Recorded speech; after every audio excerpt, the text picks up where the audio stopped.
En Génesis capítulo 26, que es lo que nos corresponde para Génesis capítulo 26. Y nuestro tema de hoy, floreciendo en el desierto. ¿Cómo es? Floreciendo en el desierto. Hablar de florecer en el desierto parece algo ilógico, pues sería lo mismo que hablar de estar en tribulación en medio de la bendición. Sería como decir, nosotros somos muy bendecidos, pero a la vez también vivir en tribulación.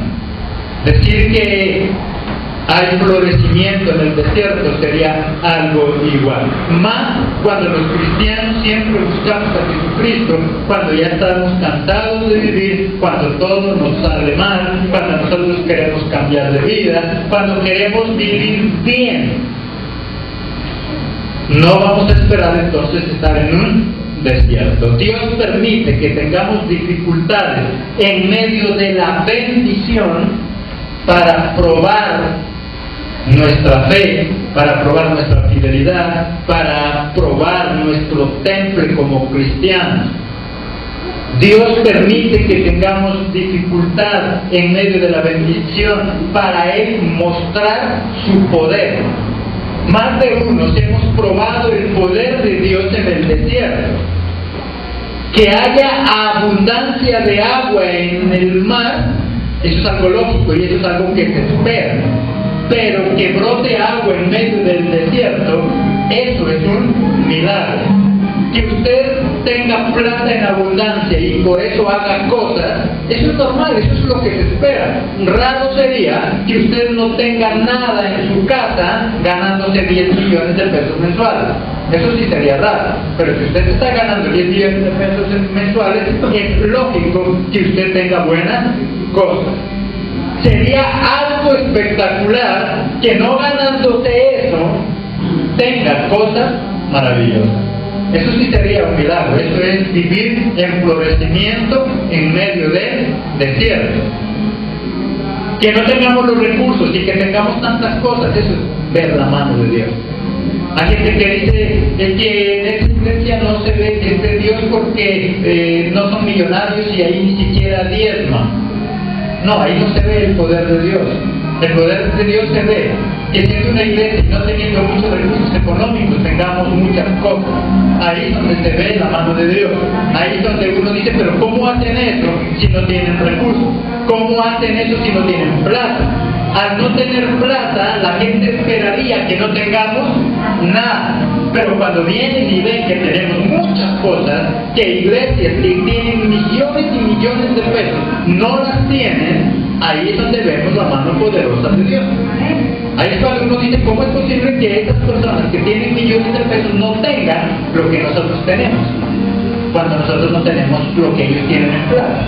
Ahí es donde se ve la mano poderosa de Dios. Dios permite entonces que tengamos dificultades para Él mostrar su poder.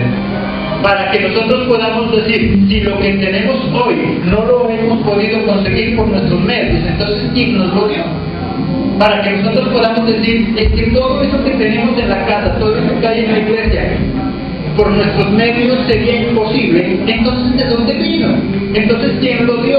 Y ahí es donde le damos la gloria a Dios. Por eso Él permite que nosotros, en medio de la bendición, tengamos dificultades, tengamos que padecer. ¿Cuál es la reacción de muchos cristianos cuando las cosas no les salen bien? ¿Cuál es la reacción de muchos hijos de Dios cuando ven que las cosas no salen como ellos esperaban? Y muchos, aún llevando años en la vida cristiana, lo primero que dicen en su reacción es que desde que me hice cristiano, las cosas me salen mal. Y muchos de ellos empiezan a huir, a buscar un mejor horizonte allá en el mundo. Y como es lógico, las críticas de los inconversos, de los que no conocen de Dios, no te dejan esperar. Yo te dije que no te metieras, yo te dije que no estuvieras leyendo la Biblia, porque eso se hace loco, por eso es que te está yendo mal. Y eso hace que la desesperación aumente. La desesperación empieza a aumentar y empezamos a coger el camino equivocado, porque nos asustamos y nos vamos por donde no es. Cuando estamos desesperados, cuando no sabemos qué hacer, siempre, por lo general, cogemos el camino que no es, el camino incorrecto, y por eso cada vez las cosas son peores. Esa también fue la reacción de Isaac. Él estaba en la tierra prometida, él ya estaba en el lugar de bendición, pero ¿qué empezó a suceder? Miremos ahí en el versículo 1, Génesis capítulo 26, versículo 1. Después, ¿qué dice? Hubo hambre en la tierra, además de la primera hambre que hubo en los días de Abraham. Y se fue Isaac a Abimelech, rey de los filisteos, en Gerar. Y aunque él estaba en la tierra de bendición, dice que empezó a haber ¿qué? Hambre. Empezó a haber escasez. Y estaba en tiempos de bendición. ¿Cuántas veces nosotros, viviendo en la bendición, empezamos a ver que también vienen momentos de hambre, de escasez, de dificultad? Isaac estaba viviendo esa misma experiencia. Estaba en problemas, estaba en dificultades, aunque estaba en la tierra donde Dios le había prometido. Y a lo mejor él se preguntaba, pero ¿por qué me está pasando esto? Luego no es la tierra que Dios nos prometió, luego no es la tierra que iba a manar leche y miel, mas sin embargo estaban viviendo en escasez, en dificultad. Y muchos de nosotros logramos experimentar eso. En nuestra desesperación, ¿qué hacemos? Huimos, corremos y no sabemos qué hacer. En el versículo 2, ¿qué dice? La primera parte. Y se le apareció Jehová y le dijo, no desciendas, ¿qué le dice? A Egipto. Habita en la tierra que yo te diré. Y él lo que pensó e inmediatamente iba a ir era ¿a dónde? A Egipto, que era la tierra donde había prosperidad, era la tierra donde habían los recursos. Cuando él empezó a tener hambre, cuando él empezó a tener dificultades, lo primero que pensó fue regresarse ¿a dónde? A Egipto. Por eso Dios se le aparece y ¿qué le dice? No desciendas a Egipto, no vayas a Egipto. Pero qué difícil es que cuando alguien está pasando necesidades, cuando alguien está pasando hambre, Dios le diga, no vayas allá a ese lugar que nosotros hemos considerado que es el bueno. ¿Cuántas veces nosotros en nuestra desesperación hemos ido a buscar un trabajo que sabemos que no es de bendición, pero que ahí está el dinero que nosotros necesitamos? Y cuando nosotros le oramos a Dios, qué difícil es cuando Él nos dice, no vayas allá, no aceptes ese trabajo. Y entonces nosotros ¿cómo reaccionamos? Cuando estamos muriéndonos de hambre y es lo único que nos están ofreciendo. Y Dios nos dice, no vayas allá. Eso le estaba pasando a Isaac. Él estaba muriendo del hambre y lo primero que pensó fue ir ¿a dónde? A Egipto. Y Dios ¿qué le dice? No vayas a Egipto. Quédate en el lugar donde yo te estoy diciendo. Y la desesperación aumenta. No sé si a usted le ha pasado. Muchas veces ha pasado eso.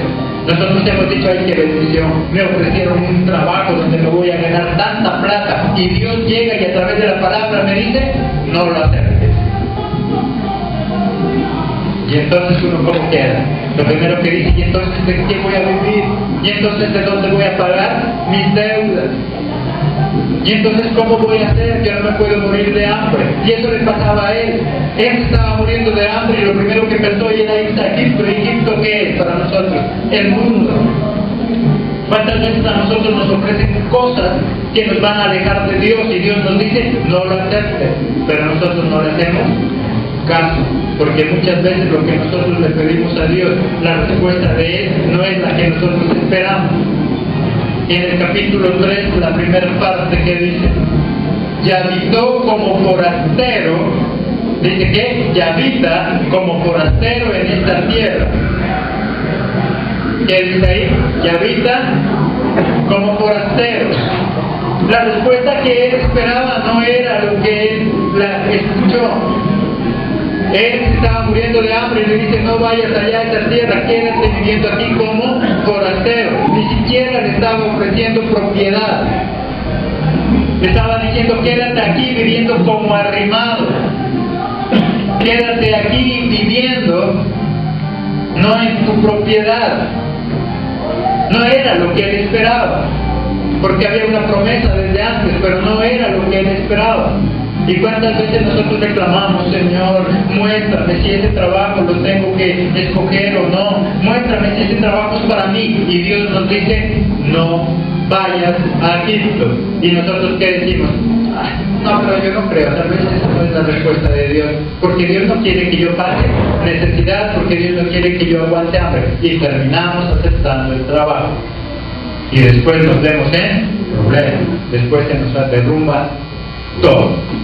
Pero porque pensábamos que ese era el trabajo que necesitábamos, pero lo escogimos porque simplemente teníamos necesidad. La obediencia nos lleva a bendición. ¿Qué se dice ahí en la parte final del 3 y en el 4 también?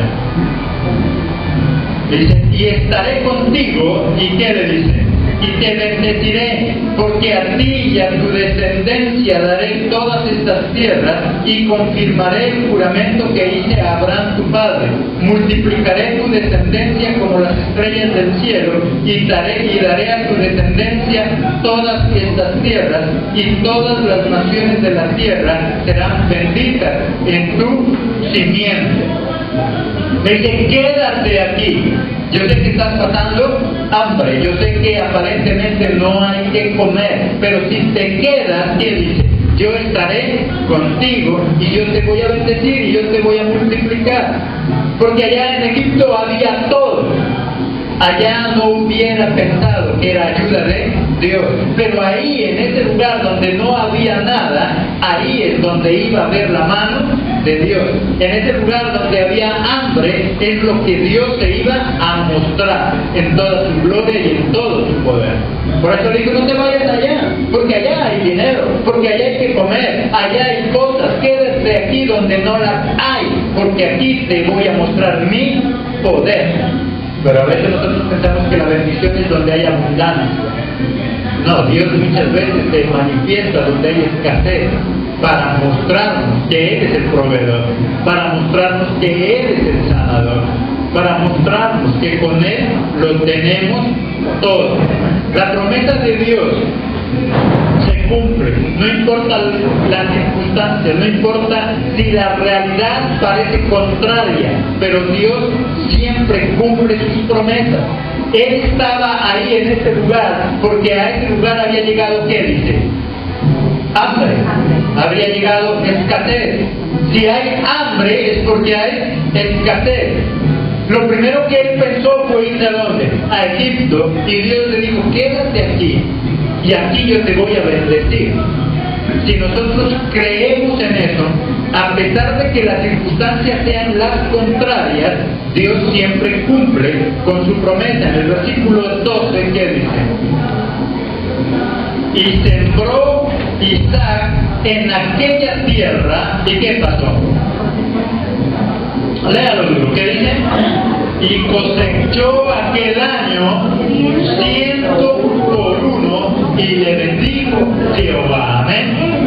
Le dijo: quédate aquí. Y él se quedó en ese lugar donde nadie daba un peso, y él sembró. ¿Y quién dice que cosechó? Al 100 por 1. Por cada grano que él sembró, cosechó 100. Al 100 por 1. Porque él confió. La reacción de él al principio, como es lógica, ¿cuál fue? Salir corriendo. Pero después obedeció y escuchó la voz de Dios.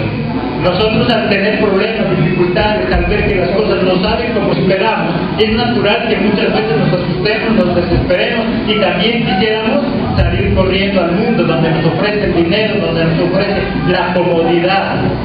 Pero Él, quien nos dice esta mañana: quédate ahí donde yo te he dejado, porque yo voy a hacer que todo lo que hagas florezca. Y ese desierto donde Él estaba viviendo, ¿qué pasó? Floreció. Empezó a haber florecimiento en medio del desierto, y de tal manera que empezó a cosechar al 100 por uno. Pero él no lo creía al principio, él no lo miraba así. Las circunstancias no daban para que eso diera al 100 por uno. Pero él le creyó.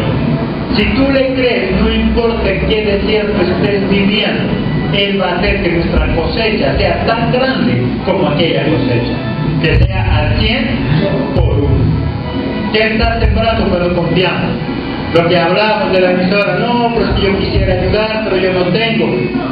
Estoy en un desierto. Él le dijo, siembra, siembra. Y él sembró en medio del desierto. Él sembró cuando todas las circunstancias eran contrarias. Él sembró cuando estaba aguantando, ¿qué dice? Hambre. Estaba aguantando hambre, pero él sembró. ¿Y qué hizo? Cosechó al 100 por uno. Pero él le creyó, él no siguió lamentándose, pero Señor, ¿qué hago? ¿Cómo voy a sembrar aquí si aquí no hay nada? Mejor me voy allá, donde me ofrecen todo. No importa que nuestra vida sea un desierto, Él siempre la hará florecer. En el versículo 13, ¿qué dice? El varón se enriqueció y fue próspero.